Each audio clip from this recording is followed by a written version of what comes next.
E dunque siamo stati contenti me quando Roberto Iba ha proposto sul libro che stiamo presentando oggi, La caverna di Platone. Ed è una bellità in carriera, mi pare da un bello libro di avventure, suo titolo, La caverna di Platone. E dunque sono stato, ma manco male, noi, insomma, che abbiamo questi stati, ma manco male che non è troppo bascose. E, e dall'abbiamo pure queste stemmas che andavo poi a affrontare con l'esatto del libro, sono che si integrati, ma insomma, perché dovrò impegnato, uno è la grammatica della lingua sarda, esatto, questa traduzione de opera, de esercitazioni, insomma. Poi però quando mi sono fatto la sai sul libro di Roberto, ho scritto due cose, avevo le pubblicità, dei miei giornali, i blogs, manifestos, e mi sono accorto che non è proprio un libro di avventure, via da tre cose. Eh. E mi sono fatto, ma secondo te, devo saprò come amministrazione comunale pure, o portare innanzi certe questioni, certi discorsi legati a lingua, cultura e identità. Leggendo questo libro mi sono agattato un montone di ipotesi che toccano, aspettano, riguardano questi argomenti. Gramsci, Lusso e molti altri. E mi sono fatto adesso che dimmi o stimmas non ti campas. E sa, a Savini da cabasa fuori da sempre di queste questioni. E poi che mi sai rosciuro capas. Quando interlocutore come il professor Orru, che capas non dannato Roberto, ma è stato presidenza della Commissione Cultura della Regione, quando fu consigliere regionale, e si capas il suo primo che ha presentato Sallevo su bilinguismo. Attualmente oggi è su direttori dell'Istituto Fondazione Gramsci. E dunque uno che poi questioni di lingua, cultura, identità, di scuola, ci dà in meda, la dà in meda a coro. E dunque non, come dire, non posso fare manco di preguntare tanti pensa da isso, che di questa questione da scritto in meda, di questa situazione che vive un noso sardo, con questa scuola che teniamo oggi, o a scuola che ha regoto, come te, ma sai, a roscio da mi intende, insomma, noi in questa scuola dell'uomo nostro non abbiamo né lingua sarda, né storia sarda, né letteratura sarda e né cultura sarda in generale. Devo fare del dialogo questo ragionamento. Chi è che ha deciso che l'essa cultura che conta? Cosa che deve appropriare, arrivare, quella che deve esserci nella scuola, che è il luogo dell'apprendimento per antonomasia, il luogo dove passa la cultura considerata fondamentale per la nostra società. Chi ha deciso qual è la lingua che conta? Perché non troviamo le nostre specificità? Io dico che se hanno deciso che i sardi non hanno prodotto nulla che valga la pena di essere portato a scuola, nel curriculare intendo, e non i progettini, vuol dire che i sardi, se non hanno prodotto nulla, vuol dire che non valgono nulla, perché un popolo che non produce nulla degno di approdare alla scuola non vale nulla. Questa è l'equazione che io faccio spesso, che mi avrete sentito più volte dire. Quindi questa è la prima domanda che faccio al professor Urru e poi mi risponderà, spero.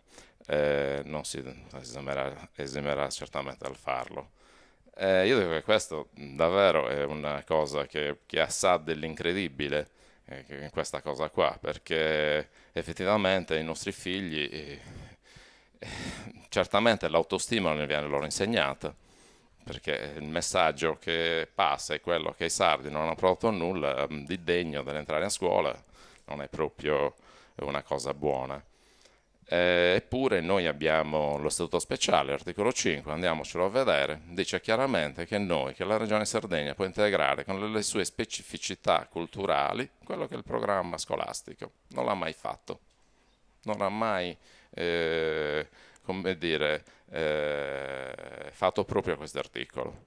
Abbiamo la legge 26 della Regione sulla lingua e cultura sarda, dove una delle poche cose che si salva è il principio secondo il quale la lingua sarda ha la stessa dignità di quella italiana. È chiaro che è una grande bugia perché così di fatto non è. Abbiamo la legge dello Stato, la 482, sulla tutela delle lingue minoritarie, come quella del sardo.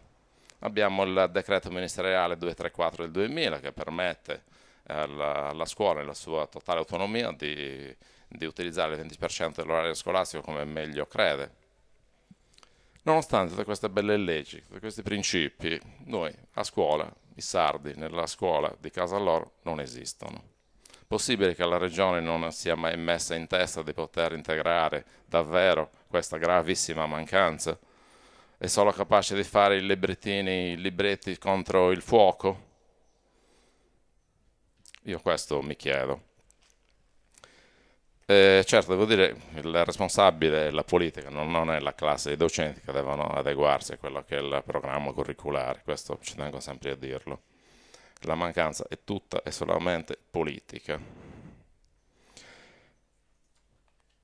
Che la classe politica e dirigente abbia deciso che, insomma, che questo sia il prezzo da pagare per essere tutti uniti e italiani?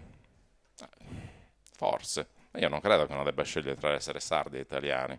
Io credo che le due cose debbano e possano convivere. Guai se non lo fosse.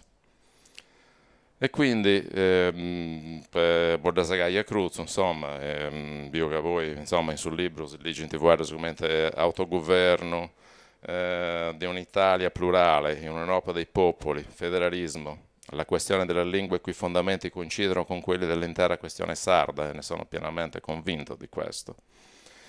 Legislazione trasgressiva. A scuola quest'anno si è fatto grande festa per il 150° dell'Unità d'Italia, anche giustamente se vogliamo, e ancora una volta si è taciuto, assolutamente taciuto, dei sadisti Sardegna ai ragazzi. I miei figli hanno ormai 13-14 anni, sono al termine del ciclo scolastico delle elementari e medie, non è mai stato detto a loro una sola parola su questo che dovrebbe celebrare il giorno del vanto dei sardi. Io credo che questo sia grave, molto grave. Allora, la metafora, l'allegoria degli uomini che sono legati nella caverna di Platone, io credo che siano proprio i sardi, legati, costretti a guardare, leggere, scrivere tutto ciò che gli altri impongono loro. Siccome, voglio dire, quando si fa una presentazione di un libro, un amico mi diceva che gli ricorda un po' le messe da morto, no? Che si parla sempre bene del morto comunque, che quindi sarebbero un po' ipocrite. Spesso è così. Io che ho letto il libro invece l'ho trovato molto molto interessante e anche piacevole, con molti spunti di riflessione. E però una critica la voglio fare, insomma. Tra molte, siccome il libro, ripeto, è pieno di riferimenti a questioni di lingua, identità, cultura, mi domando, ma la PACRE che non si sia posto il problema di scrivere un manco per i generare San Sardo, in un libro che guarda queste cose. Mi adesso piace che avesse fatto. E dunque, oiga a fuedai e screen sardo, esti, come tenai, sa massima de affermazione di identità, di appartenenza a un luogo, sa terra, in due identità sempre più scalata, sciniata, spapporata, in questa era di globalizzazione, anche il noso, come il noso conta sempre più spago, in gurtius di questa globalizzazione. E dunque, se da un nuovo più cambiare il registro di avveras, che non vedo seguia torrei a go, ma ovvioso invece andai in antesi. Dopo acabau, grazie. Io voglio che il suo professore mi rispondesse su questa questione della scuola.